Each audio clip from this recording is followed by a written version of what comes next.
Now, because it has been proved that God is the source of being to some things, it must be demonstrated further that everything besides God derives its being from him. For whatever does not belong to a thing as such appertains to it through some cause, as white to man, that which has no cause is primary and immediate, so that it must needs be through itself and as such. But no single entity can as such belong to two things and to both of them, for what is said of a thing as such is limited to that very thing. The possession of angles equal to two right angles is proper to the triangle exclusively. So, if something belongs to two things, it will not belong to both as such. Therefore, no single thing can possibly be predicated of two things so as to be said of neither of them by reason of a cause. On the contrary, either the one must be the cause of the other, as fire is the cause of heat in a mixed body, and yet each is called hot, or some third thing must be the cause of both, as fire is the cause of two candles giving light. But being is predicated of everything that is. Hence, there cannot possibly be two things neither of which has a cause of its being, but either both of them must exist through a cause, or the one must be the cause of the other's being.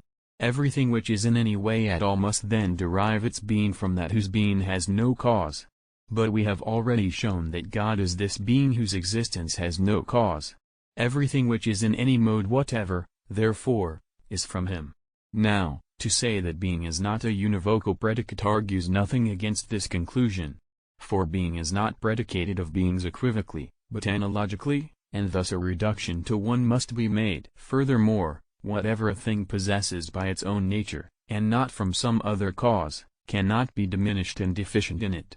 For, if something essential be subtracted from or added to a nature, another nature will at once rise, as in the case of numbers, where the addition or the subtraction of the unit changes the species of the number. If, however, the nature or quiddity of a thing remains integral, and yet something in it is found to be diminished, it is at once clear that this diminution does not derive simply from that nature, but from something else, by whose removal the nature is diminished. Therefore, whatever belongs to one thing less than to others belongs to it not by virtue of its own nature alone, but through some other cause. Thus, that thing of which a genus is chiefly predicated will be the cause of everything in that genus. So we see that what is most hot is the cause of heat in all hot things, and what is most light, the cause of all illuminated things. But as we proved in Book I, God is being in the highest mode. Therefore, he is the cause of all things of which being is predicated. Then, too, the order of causes necessarily corresponds to the order of effects, since effects are commensurate with their causes. Hence, just as effects are referred to their appropriate causes, so that which is common in such effects must be reduced to a common cause. Thus, transcending the particular causes of the generation of this or that thing is the universal cause of generation, the sun, and above the particular governors of the kingdom, as, indeed, of each city in it, stands the king, the universal cause of government in his whole realm. Now, being is common to everything that is. Above all causes, then, there must be a cause whose proper action is to give being. But we have already shown in Book I that God is the first cause.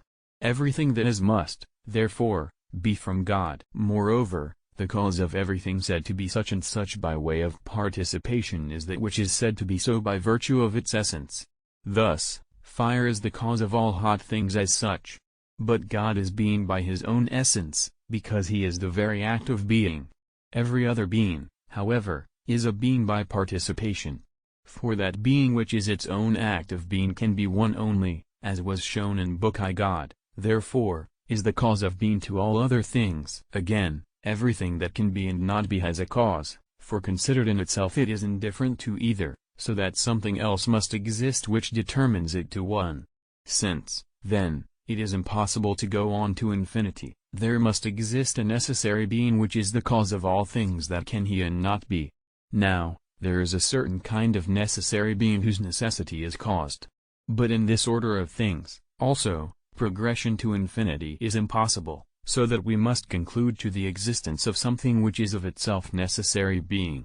There can be but one such being, as we proved in Book I, and this being is God. Everything other than God, therefore, must be referred to him as the cause of its being. Moreover, as we proved above, God is the maker of things inasmuch as he is an act. But by virtue of his actuality and perfection God embraces all the perfections of things, as was shown in Book I, and thus he is virtually all things. He is, therefore, the maker of all things. But this would not be the case if something besides God were capable of being otherwise than from him, for nothing is of such a nature as to be from another and not from another, since if a thing is of a nature not to be from another, then it is through itself a necessary being, and thus can never be from another. Therefore, nothing can be except from God. A final argument. Imperfect things originate from perfect things, as seed from the animal.